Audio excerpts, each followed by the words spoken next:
Wonderful. So we'll get going. I'm Amanda Davison-Young. I'm the Chief Executive of the Tablet, and I'm here to welcome our panel for this evening. This is our Tablet Summer Series. It's good to see so many of you that were on this last year. So thank you again for joining us.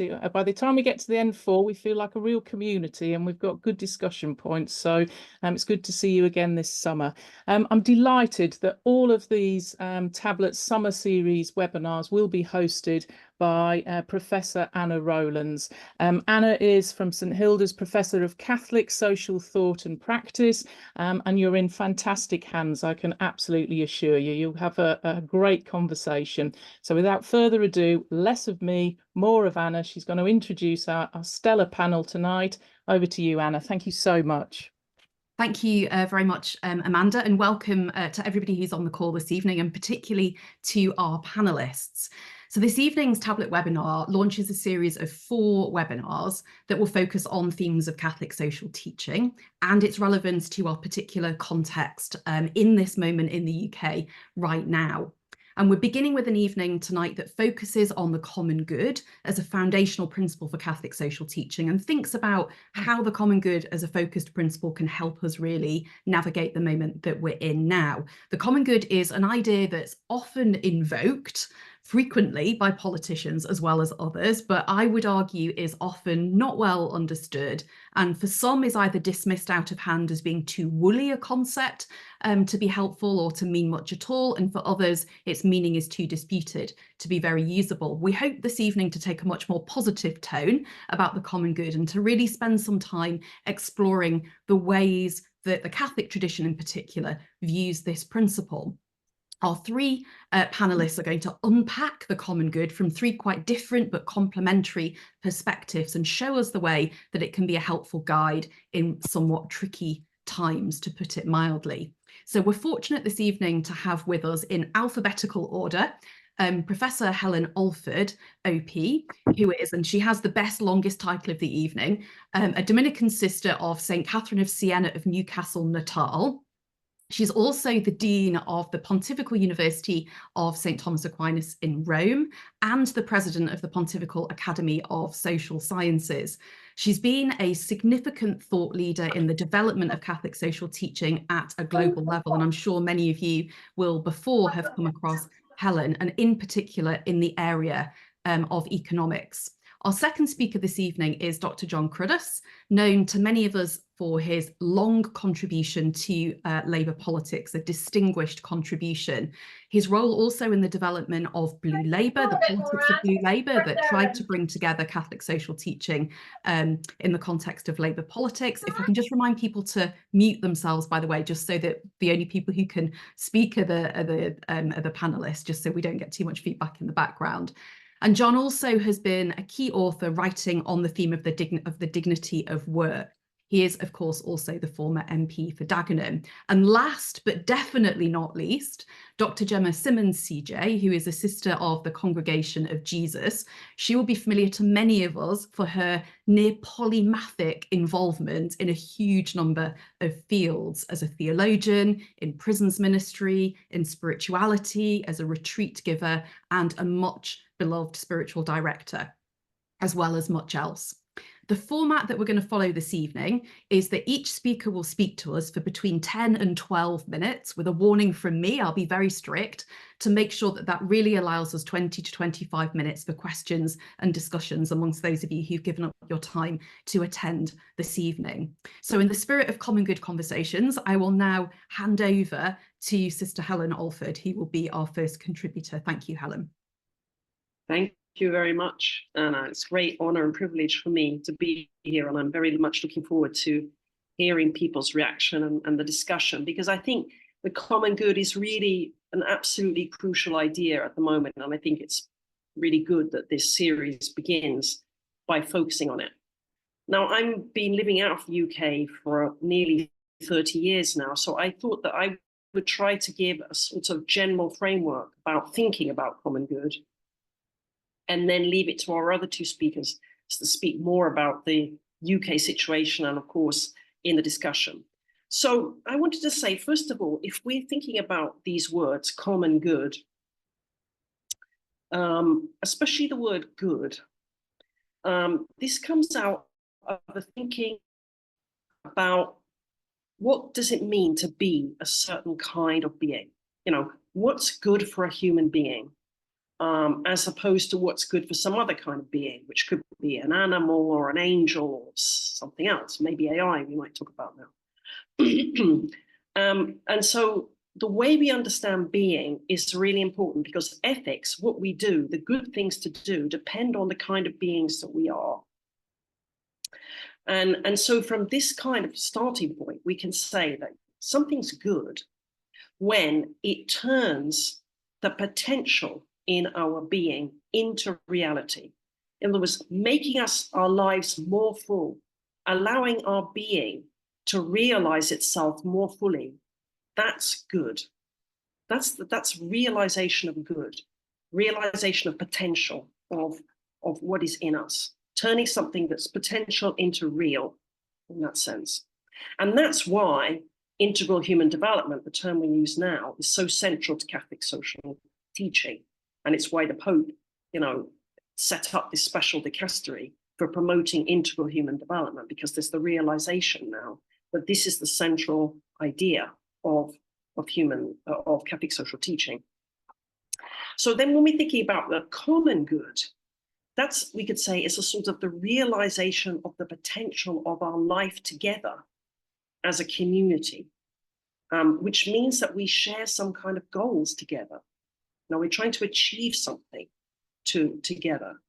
And it builds up from the local level. So it builds up following the principle of subsidiarity from all our more local communities, like families or all kinds of organizations, or the places where we work, businesses or public institutions or NGOs, local communities, churches, then up through regions, nations, unions of nations like Great Britain or the European Union, up to the international global level. So this sense of building something that's shared between us. And I would say we could identify, perhaps usefully for our discussion, kind of three levels of the common good. First of all, a material level, which deals with things like that economics is very interested in, and politics is often quite interested in as well. Things like resources, infrastructure, capital, helping us to produce things, technology, these sorts of things. These are big questions that form the base of the common good. We know today that much of the migration push that we have in the world is not because people want to leave their home countries, but because they don't have enough access to the kinds of opportunities that having enough of these basic material goods give them. And especially they want more opportunities for their children. So we shouldn't be too snooty, as Christians or that, about this material level. This is really, really important, this material economic level. But it's only the base. And like the foundations of the house, if you don't build the house on top of it, it doesn't make any sense. It doesn't have any purpose. So I'd say the next level above this is the cultural and legal and philosophical level. What does it all mean to us? What is it about? Obviously legal is very important because it depends how we use these things. Who get access to what? How do we decide to distribute these goods? Who controls decisions about them? Who participates? All those kinds of things are ultimately legal questions, also defined also by political discussions. But then all the cultural issues are so important. What we learn from our previous generations, all our ways in which we've benefited from the writers and thinkers and artists and our language and all those things that belong to us as a community, that then we can then build up with others into an even bigger community, but they're still really crucial to us as something that's shared between us. Our religions, of course, our customs, all these kinds of things. But then I think we shouldn't leave out a third level, which we could call the spiritual level. And I think people are more and more willing to talk about this now, the spiritual level of the common good. I would say that it's at the spiritual level that we are at our truly relational dimension. This is really where we can experience being in relation with each other and with God. Insofar as we are individuated beings with bodies, we're always to some extent in competition with other people. You know, if we have a certain amount of food on the table one evening and everybody else eats too much and I don't get enough, you know, I'm missing something. So our individuality, our physical being, does put us in competition to some extent with other people and makes us needy beings, and we need our relationships to help us get things we need to survive. So that's good, that's not bad, but it doesn't mean that our relationality is often about getting something for me. Whereas on a spiritual level, it's really about finding something good together, building a shared prosperity, a shared good, you know, a cultural, something between us that really is for all of us, as well as being for me. And of course, God is the ultimate common good, as St. Thomas would have said, and all the great theologians would have said. And if we cut off this spiritual level, it's not that we can't imagine a common good, we can, but we're losing a dimension of thinking about it, which really helps us put the other dimensions in their right place. And I think we as Christians, and I would say other religious people, as part of a discussion about the common good, we should be keeping this in mind, even if we're in dialogues where we're not actively speaking about this, because we can help, I think, to help order some of these things that sometimes get out of place because of this understanding we have about the spiritual level. Now, I would like to say, I don't know how much time I have left, Anna. One other thing, if I can. About 2 minutes and 50 seconds. Okay. About relation between individual good and common good. Because I'd like to bring into it, building a bit on this spiritual level, an idea that comes out of medieval thought, which I think is still really very useful today. It's this idea of natural law with its two levels. The medieval thinkers had two levels in this thing. First of all, they thought natural law had a level to do with the kind of human beings that God created us to be, the kind of beings we would have been without sin, without all the problems that we had that came from our misuse of our freedom, if you like. And St. Thomas would say, if we think about what's good for human beings on that level, everybody knows what it is. You don't have to have a PhD in economics or a PhD in anything to understand that. Everybody can grasp that. It's a bit like what the Americans would say, motherhood and apple pie, which is a bit problematic for me because I'm allergic to apples. But, you know, that's just obvious. And sometimes I say to people, look, if you went out on the streets and just asked here in Rome, a beggar, a tourist, or a priest walking down the street, if we could have an economy that was the ideal one we wanted to have, what would it be like? What would be some of the characteristics? Now, people would say all kinds of things that are to do with their things they're thinking about, but I bet that there would be two basic things they would say. First thing would be everybody can participate in it. And second one is we would have a sustainable relationship with the environment. Now, both of those things relate to the common good, the planet as our common good, and everybody participating in the economy as a common good. And so on this first level of thinking about natural law, the common good comes before our private good. But on the second level, that I'm sorry about the bells, this is a mass that's going to happen next door for me in a couple of 15 minutes. On the second level, we have to deal with human beings as we are historically, with all our sinfulness, brokenness. And at that level, we don't manage to put the common good before our private good. We need private property, for instance. Otherwise, we have a situation like we had in communism. It doesn't work. We need to have private property to produce the goods that can be then shared for everyone to create that material base of the common good that we were talking about. But we don't forget the first level. And the first level, which is where everybody participates, or where we could talk about this universal destination of the goods, is still the thing which overarches all that we do on this second level of natural law. And our private property is only to help us to create the goods that then we're going to share and distribute. So tax, for instance, becomes a normal thing that we should pay, because that's part of sharing our goods in a legally defined way, and it shouldn't be a problem. So I think I've run out of my time. Thank you very much for your kind attention.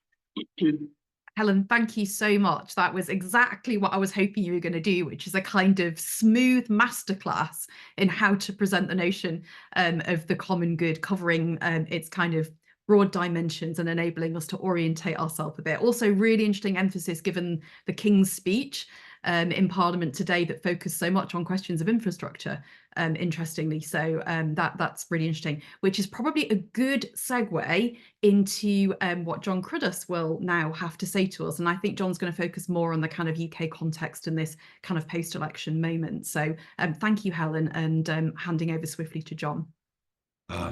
Well, thank you very much indeed. I agree with you. That was a masterclass. Good evening, everybody. It's very good to be with you. And I do think it's an incredibly important time to discuss these ideas around the common good, because literally politics is being reset and space for deliberation, engagement around questions of faith, service, the public realm are quietly being opened up in really interesting ways. So I would simply want to make a few general comments about the new government and ideas around the common good. And I suppose the first point to make is in regards to the electoral outcome itself.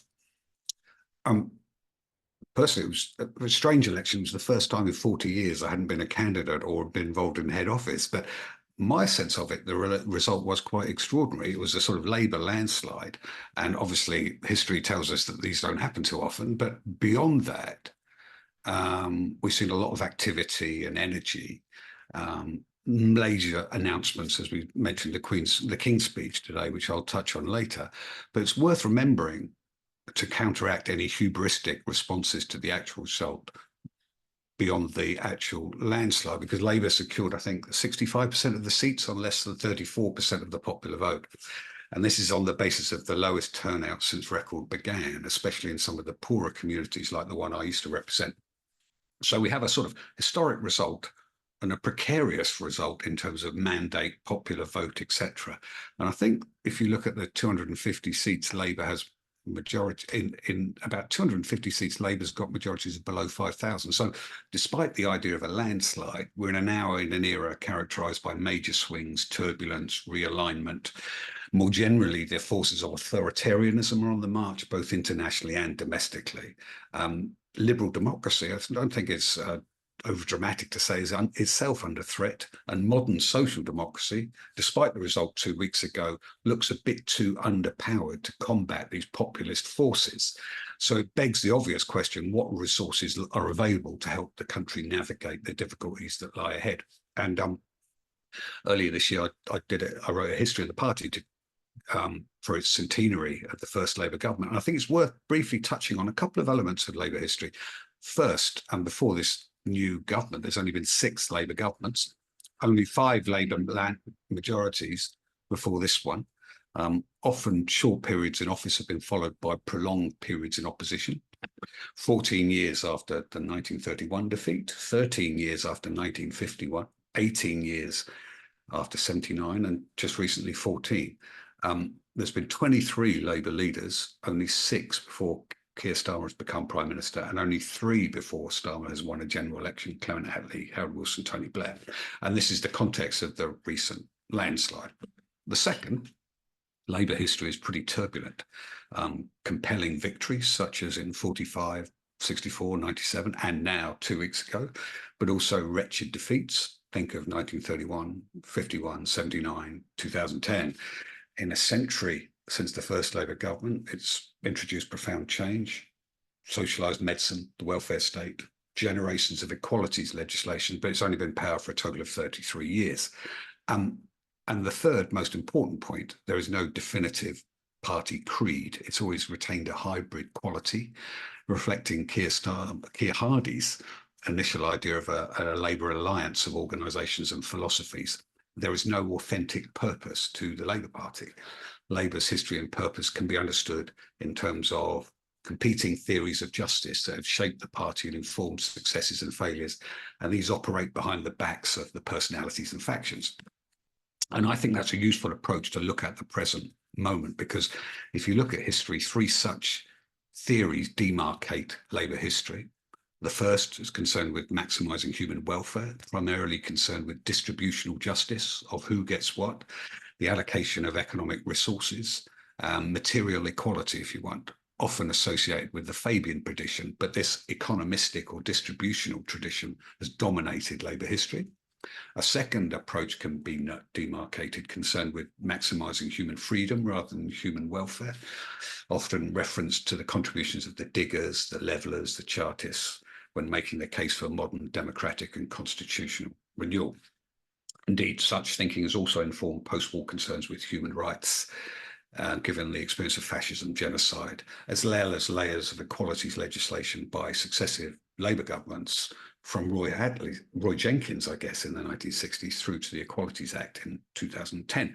And the third approach, sometimes termed the ethical socialist tradition, seeks to nurture the human virtues that might characterize a just society and the policy and institutional arrangements that enable citizens to live a good life and flourish as human beings.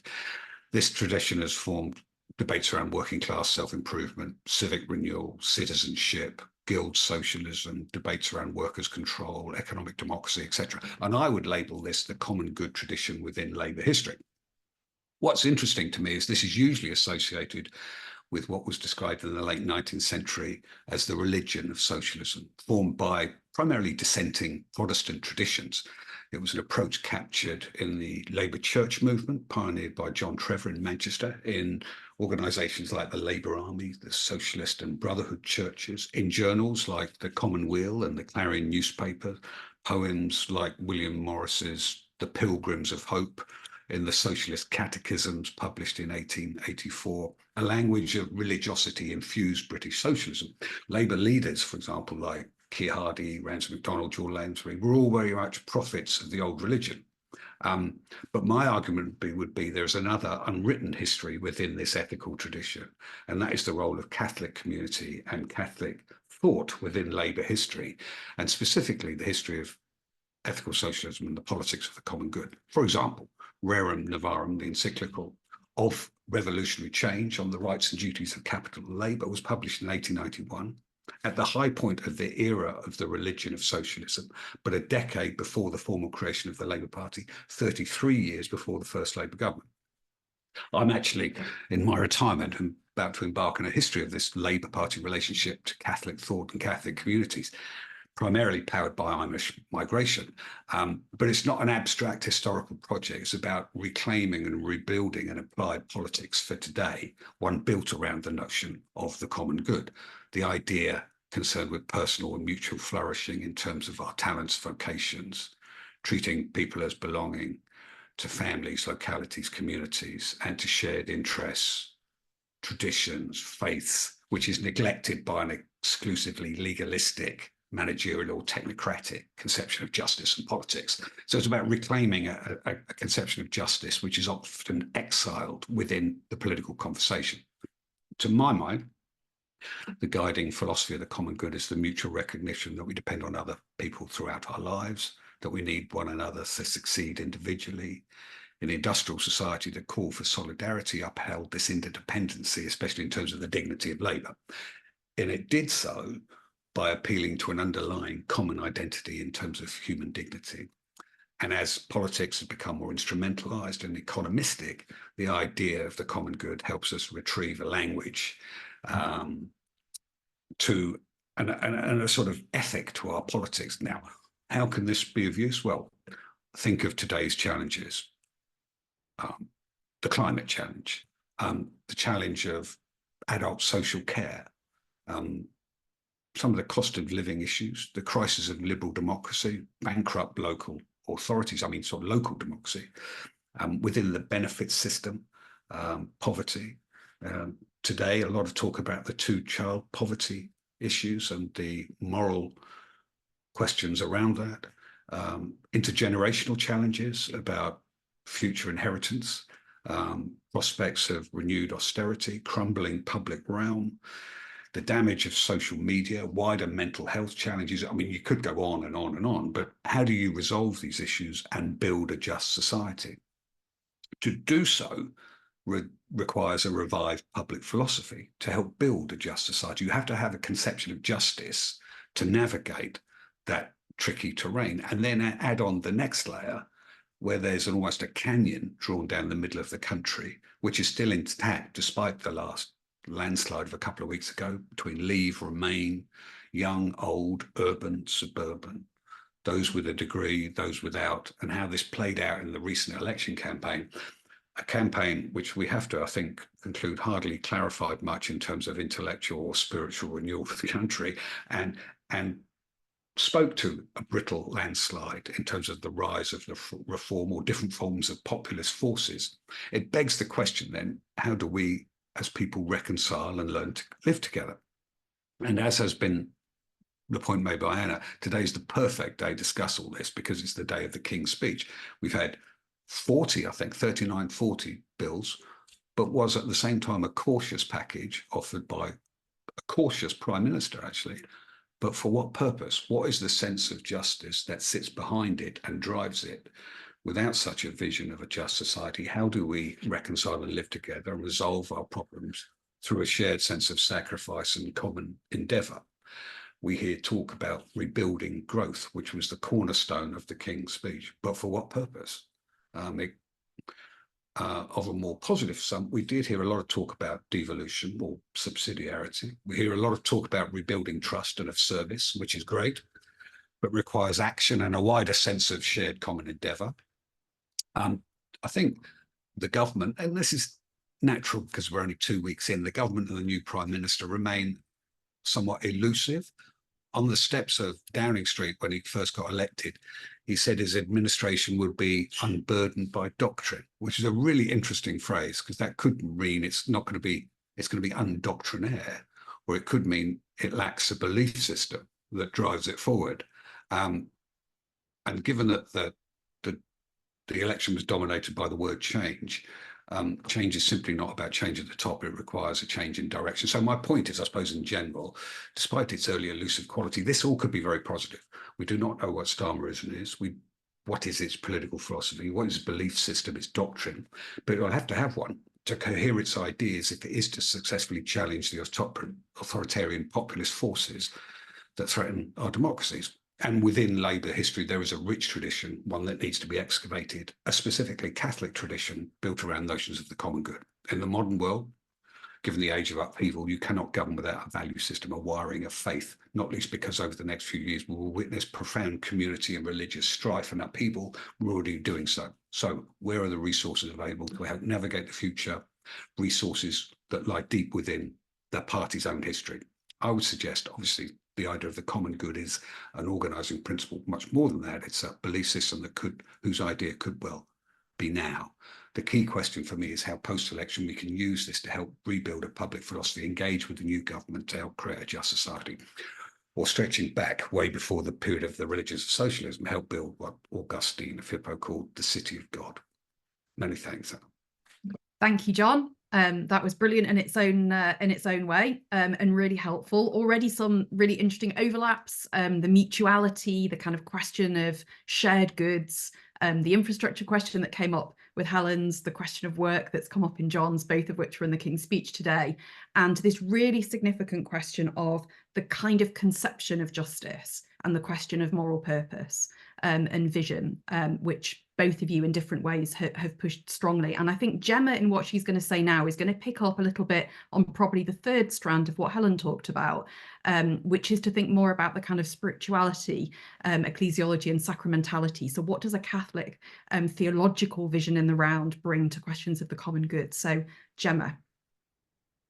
Thank you so much. And because Anna can't do it, I'm going to do a very shameless plug for an absolutely fabulous book written by Anna called Towards a Politics of Communion. If any of you listening to this don't know what to read around this topic, that's the one, believe me. So and I've done my homework, otherwise I wouldn't be able to face Anna if I hadn't done it. And you know, there are two things. As Anna said, I teach both ecclesiology and spirituality. But I also, like many Catholics, turn up to church Sunday after Sunday, in fact, day after day. Myself am in daily receipt of the sacrament of the Eucharist. And find myself asking both about myself, but about everybody else who's in the church, what difference does it make? What difference does it actually make to us to be a people of communion and a people who exist as a community of communion? And I'm sure that every one of us could give an answer to what that means for us in personal terms. But if it doesn't mean anything to us at all, or anything really significant in communal terms, then I really ask myself what on earth it is that we think we're doing. One of the principal definitions of a sacrament is a sign which makes real what it signifies. And what does communion, what does it make real for us as a community, as a Catholic faith community? What does reconciliation make real? Because if it doesn't make anything real, to make something real in that context suggests to bring about change, to bring about transformation, not just change and transformation of our own private and privatized, individualized spiritual lives, but transformation of structures, transformation of our culture, transformation of the way we see things, the way we enact our human being. Now, you know, again, if we look at what is the definition of a person, we will end up, I think, with something about persons being in relationship. I am a person not only because I'm in relationship with myself, but because I'm in relationship with others. And it's part of my personhood to recognize that. And that relationality, which is at the heart of human persons, is a reflection of the relationality within God. If we are made in the image and likeness of God, we are made in the image and likeness of a God who, in God's own essence, is relational. And in her splendid book, Anna quotes the Jesuit theologian Karl Rahner, who is talking about human dignity and responsibility, who says, I have responsibilities because I am a dignified being. And the shape of these responsibilities is self-forgetting in love of neighbor. The shape of these responsibilities is self-forgetting in love of neighbor. We might not just say self-forgetting, but self-giving.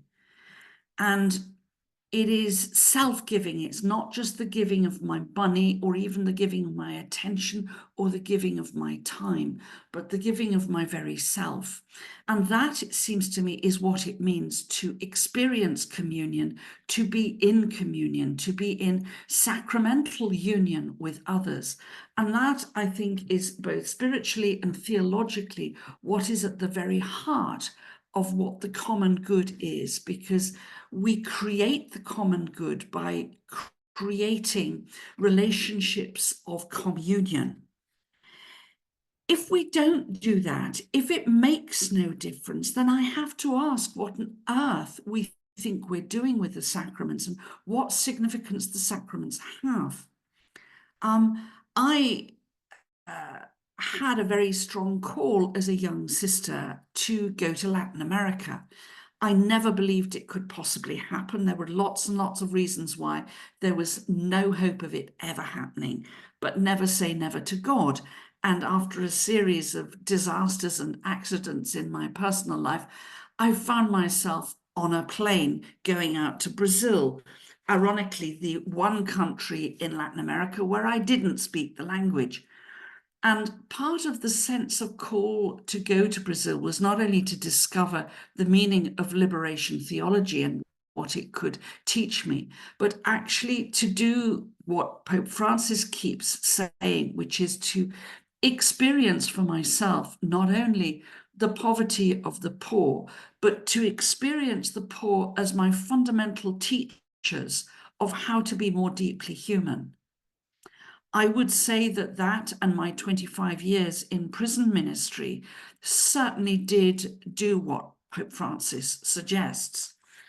And both these experiences taught me something very important about what it is to be in communion relationship with people in a way that is transformative, not just of me as an individual person, but my very perspective on what it means to create society, to be part of society. I think part of our problem within the Catholic Church is that we have so privatized the sacraments, we have so privatized the spiritual life, that we do not see how the privatization of those things has in many ways invalidated, taken away the transformative power of grace. And I think we need to use as a yardstick, as a sort of measuring rod for the effectiveness of the sacraments, to what extent do they make it impossible for us to imagine the Christian life as anything other than transformative of society? If we go out of the church having received communion and do not feel a profound responsibility for creating a society of encounter, a society of participation, a society where we see sin and social sin as structural sin, as a social reality, which is embedded in social structures and mediated through social encounters, then I think we've lost the plot and we've lost the meaning. As the poet says, we've had the experience, but we've missed the meaning.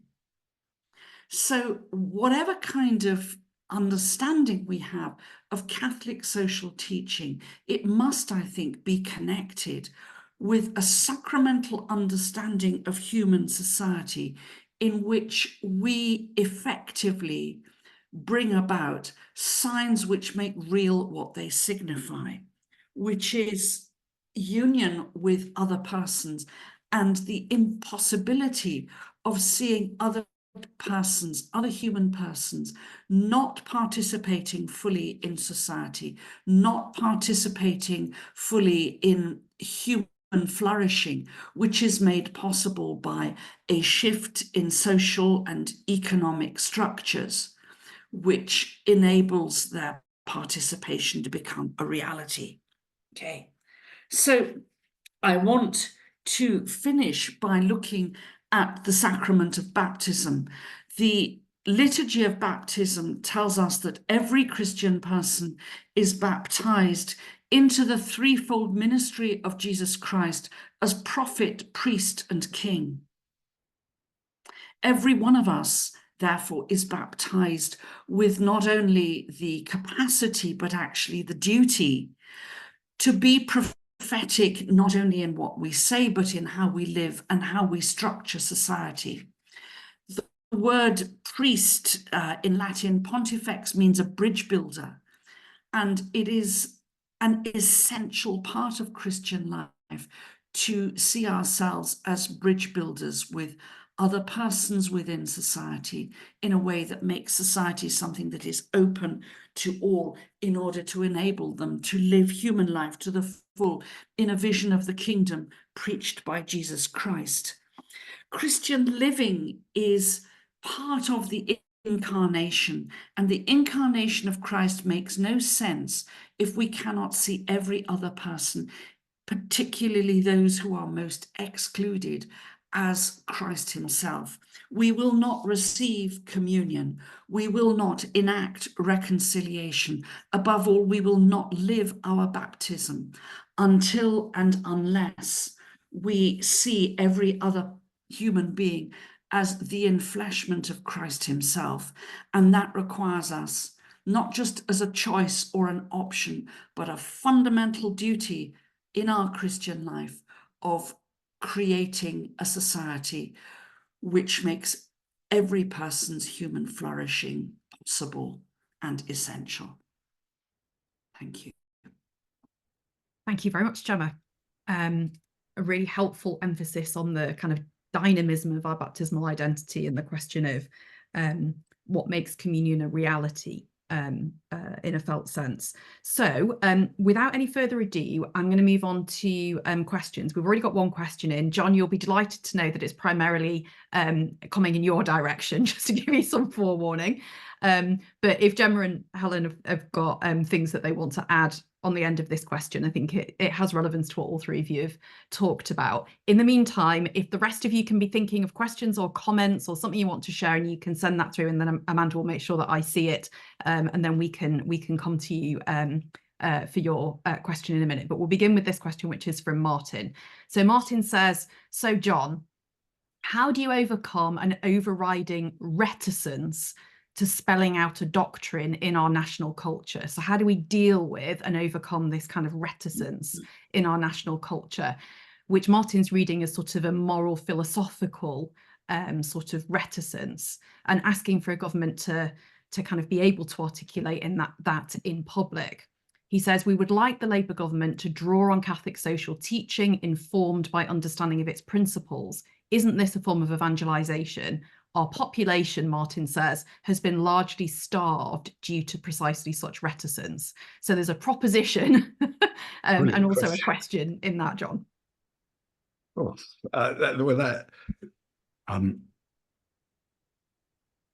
there is so much to that. I share that concern that this won't happen because we've been starved of such sense of narrative, faith, belief system, doctrine, whatever you call it. And politics shrinks down, residualizes into a sort of technocratic method, or becomes dominated by utilitarian approaches to what is just, or legalistic conceptions that are neutral about what constitutes the good life. You know, that's for each and everyone to decide. So you lose that deeper ethical tradition. Can it happen? I don't know. I saw someone told me today that the highest proportion of MPs ever have made their oath in a non-religious way since the last election, which I thought was a really interesting question that speaks to precisely this, and especially true about Labour's present leader. But there are some of the most interesting elements in the cabinet. Rachel Reeves, for example, comes from is it a Baptist background? No, Salvation Army background. Jonathan Reynolds comes from Christian Socialist stalwart of the ages. A few others speak to these different traditions within Labour history, and they are aware of them as well, by the way. They live them. So I think I look to them as quite positive signs. And I do think there's an instrumental reason why this is necessary, because the government will not be able to navigate the future, given the turbulence of the present system, without a belief system. Now, it might not. There is not one on display now, but that's why I'm not over optimistic, but hopeful about the possibilities that might emerge over the next months and years, because it will become more and more obvious that it will desire a faith of some sort to explain, seek to reconcile, pull people together. And I think people are desperate for it. I mean, how do you understand the populist forces that are raging? I would say, speaking to what Gemma and Helen were saying, there's this growing discrepancy between the lives people are having forced to live and that they've been promised by generations of politicians. And that finds an expression in rage, anger, hostility that you see as sort of detonating politics. Now, that can't be just technocratically worked around. It has to be confronted with a belief system commensurate with that challenge. Now, I'm not going to come out with any answers about if and when that might occur, but that's what drives my hope about the possibilities of the present.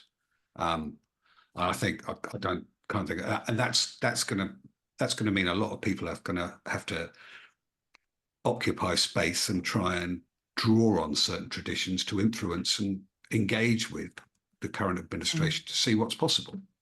I'll say no more than that. But I am very hopeful about knowing some of the people involved, but also the necessity of the moment.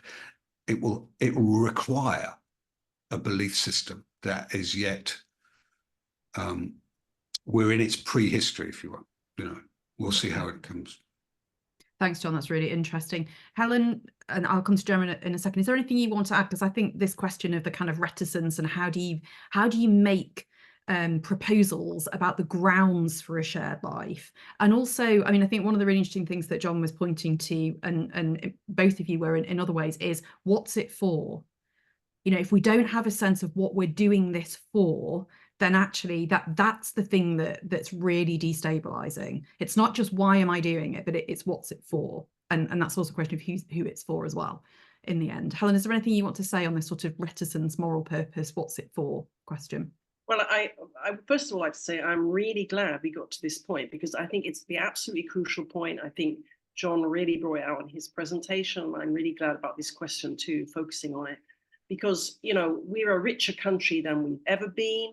We've got all kinds of possibilities, and yet we all seem to be terribly upset, in a terribly bad position, and there's something really deep that's missing.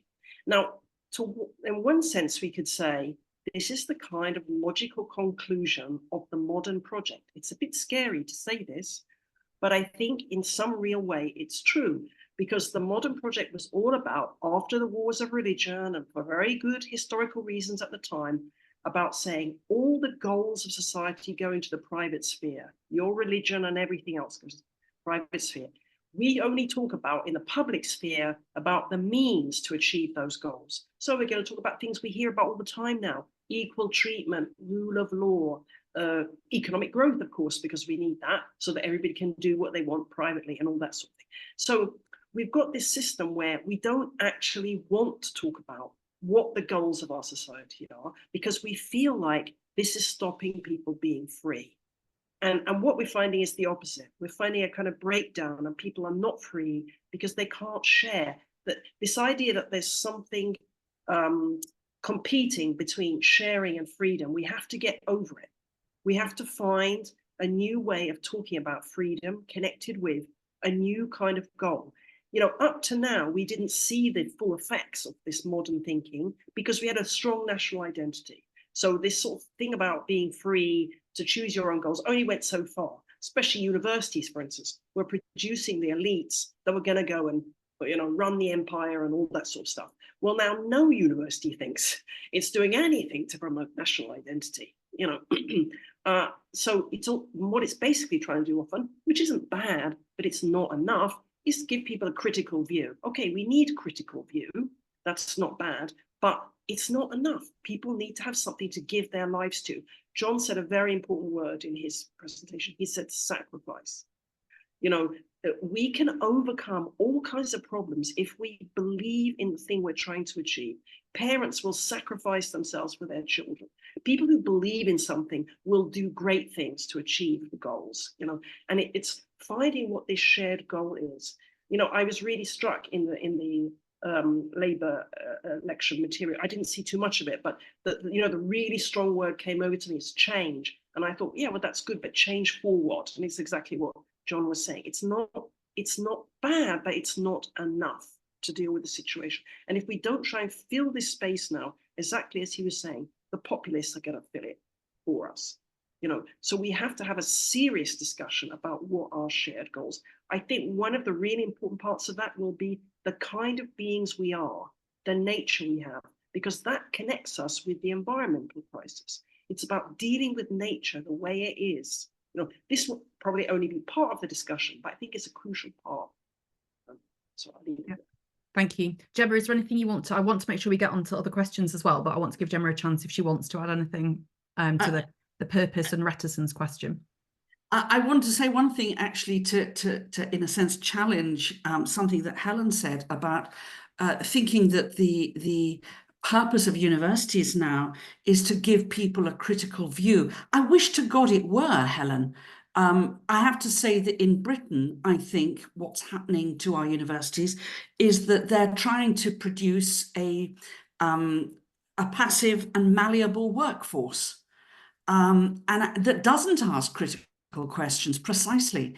And, you know, that's part of our problem. But I would like to, if I may, very briefly come back to this notion of kind of identity and a sense of belonging, because I think for many, many people, and this is something that's part of our political discourse, people have lost a sense precisely of belonging, of community. And if we're not careful, what it gets replaced by is a sense of tribalism, and particularly political tribalism, which therefore is all about, you know, people like us, people who get what we want, people who get our goals. And precisely Catholic social teaching, I think, takes us out of the tribe completely into new patterns of mutual belonging. And whatever else we manage, I think if we can manage to get people with a sense of going beyond tribalism into new patterns of mutual belonging and extended belonging, we begin to build something that looks like a society worth building. One of the things I do in my life, apart from being a theologian, etc., is that I'm a simultaneous translator.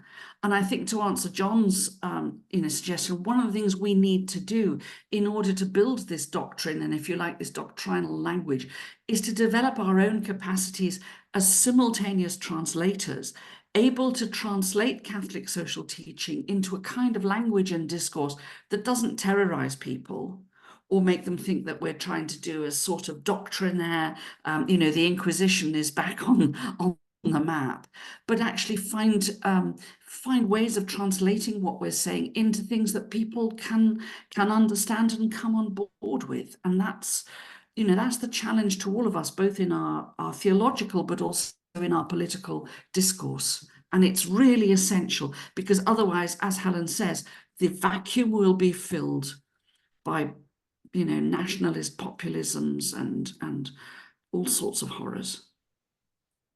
Thanks, Gemma. I'm struck by something that Helen will also have heard at the time, just after the financial crisis, when we were working on the background to what became Blueprint for Better Business, which was meant to look at how you could hardwire aspects of virtue into a kind of renewed economic system.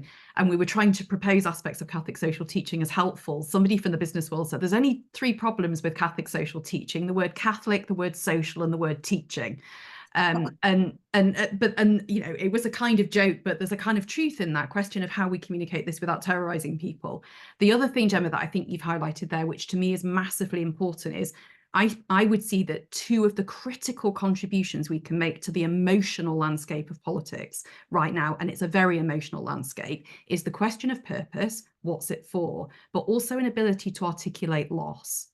And I think one of the things that our political culture struggles with is the capacity to articulate loss. So your point about what replaces true belonging can be a form of tribalism is partly about an articulation of loss that finds no place in a landscape that is just, as Helen was saying in the Modernist Project, about the negotiation of rational self-interest. And how do we bring back to ourselves as late moderns the things that early moderns in some ways tried to take off the table, and how can religion be part of that healing, if you like, of an orientation towards the common good? Okay, so we've got sort of 6 minutes left. There are a couple of questions that are specifically one for Gemma, and then a sort of wider concluding question for Jon. If I can get you to answer them really quickly so that we can give each of you a chance, the 3 speakers, just to offer final comment that perhaps is just going around your head as you've listened to the conversation that we've had.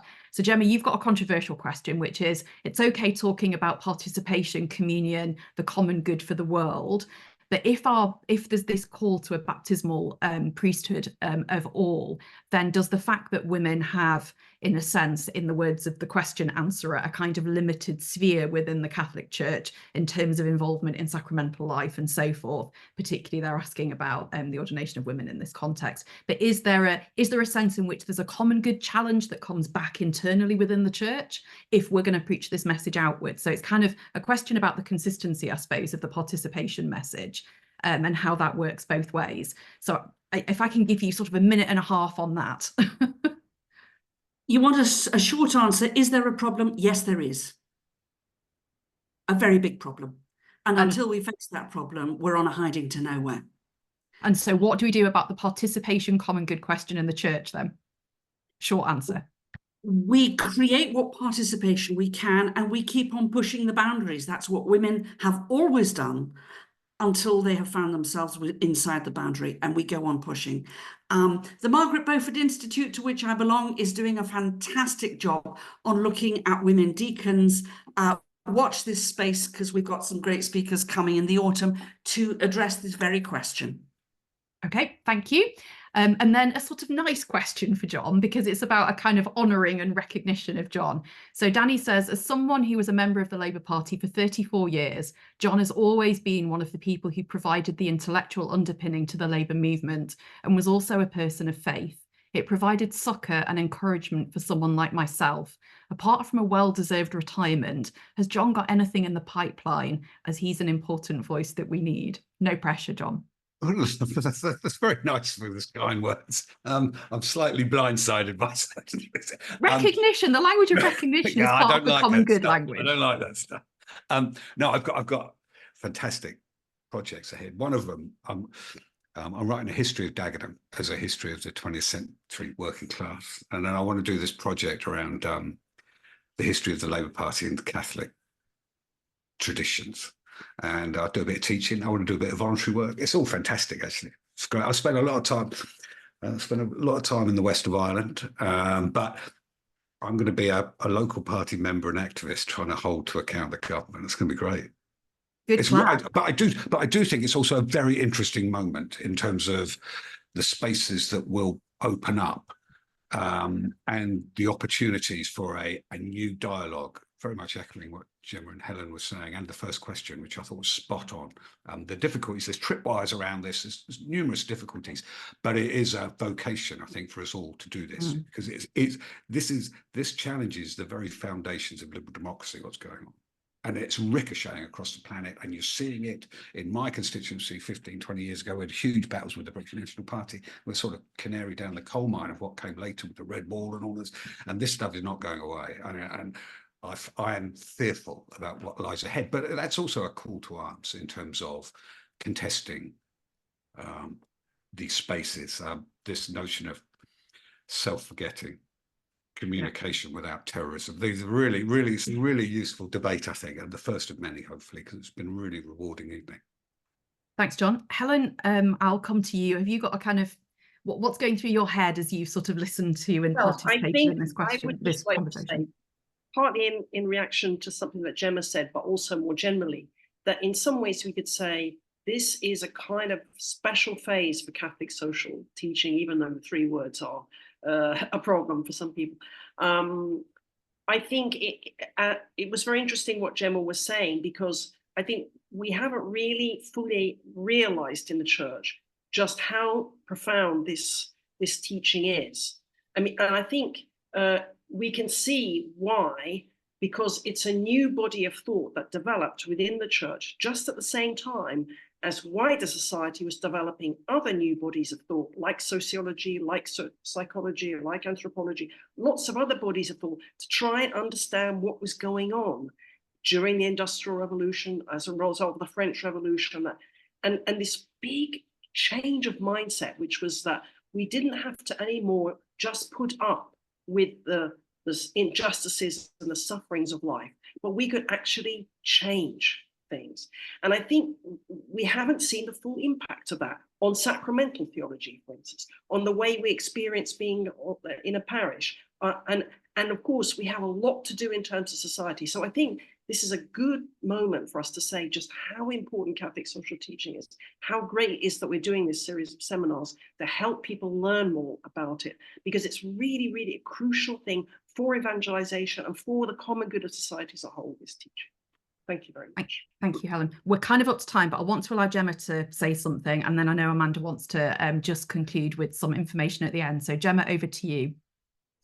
I would say, Helen, it is new, but at the same time, it comes from the very essence of Christianity. St. Paul, if anyone is in Christ, behold, they are a new creation, and there is neither Jew nor Greek, nor slave nor free, nor male nor female. Those were the three primary categories of social differentiation differentiation. And Paul said that Christian baptism does away with them all. If we were to really believe that and live that, I don't think we'd be bothering to talk about Catholic social teaching, because we would see it all around us wherever we were. So, you know, let's go for going back to the essence of this and really begin to live our baptism. That's a good clarion call. I'm gonna hand back to Amanda just in a moment, but just as a good agitational call at the end, there was a question comment which I'm not going to put out, but I'm going to leave as a kind of final agitating word for us. So Joe says the people of this country reclaimed their dignity and respect by voting Labour, in Joe's view. If inequalities are not reduced, then people who are unable to eat, heat their homes, have children living in poverty, can't afford medical care, they will vote for popular leaders who offer empty promises. The church has a role within this in their communities, but to me, they are not addressing inequalities in their communities. So a call for the churches to lead the way, showing by example that absolute commitment to the structural and relational questions of inequality in community. So we'll leave that as a final clarion call for the end of this first session. I just want to quickly thank Helen and Jon and Gemma on your behalf, you for attending, and Amanda particularly in the tablet for organising. And Amanda, I'll hand back to you.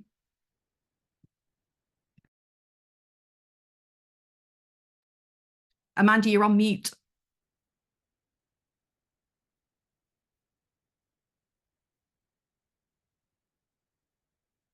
Amanda, can you hear? You're on mute. Yeah. Well, we were promised a stellar audience there, a stellar cast, and I think we delivered. Thank you so much for your time and for delivering a wonderful first part to our 4-part series.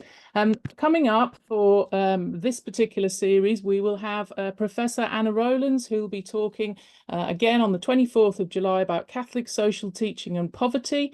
And we've got Father Chris Hughes, Jenny Sinclair and Patrick O'Dowd. I know many of you have already bought your tickets for this, but if you haven't, then please do look on the tablet website where you can buy one individual ticket or the rest of the series. If you want to buy for 4 of those, there is a discounted price. Don't forget, on Wednesday, the 16th of October, we have Catholic Education in the 21st Century, Challenges and Opportunities. This is a live event at CCLA. It's a lecture followed by drinks and canapes and networking and meeting new and old friends. So please do put that one in your diary. We've still got pilgrimages to Patmos, 23rd to the 30th of September. And we've got the Jewels of Lake Maggiore and Advent in Austria. That's for the December trip. And we have this new one, Andre Rieu in Lisbon. What's that got to do with the tablet? Well, there is a pilgrimage involved, as well as seeing Andre Rieu in Lisbon. So please have a look at that. It's a fully escorted trip by Caroline and Chris Paget, together with local guides. Looks fantastic. All the details are in the tablet. If you're not a subscriber to the Pastoral Review or the tablet, then please just go to www.thetablet.co.uk and look out for the tablet's new website, which will be launched around about September, and something a little bit exciting there for you. We've got some special offers on currently, 5 issues for £5, and you get a free book. And if you are a subscriber, please have a look at the tablet's summer offer, where you can give a free digital copy of the tablet to a family member or to someone in your community. Again, that's all provided free by the tablet. We're also doing our Tablet Development Fund appeal, and if you've not had a chance to donate, then please again have a look on the tablet. There are so many wonderful stories of people and how they use the tablet in their working lives. It's quite emotional, so we're thrilled to be bringing these to you every other week. So on behalf of myself and Anna and the team at the tablet, I'd just like to thank you so much for joining us this evening, and we wish you all a very pleasant evening and hopefully see you again next week. Good night now. Right. Thank you.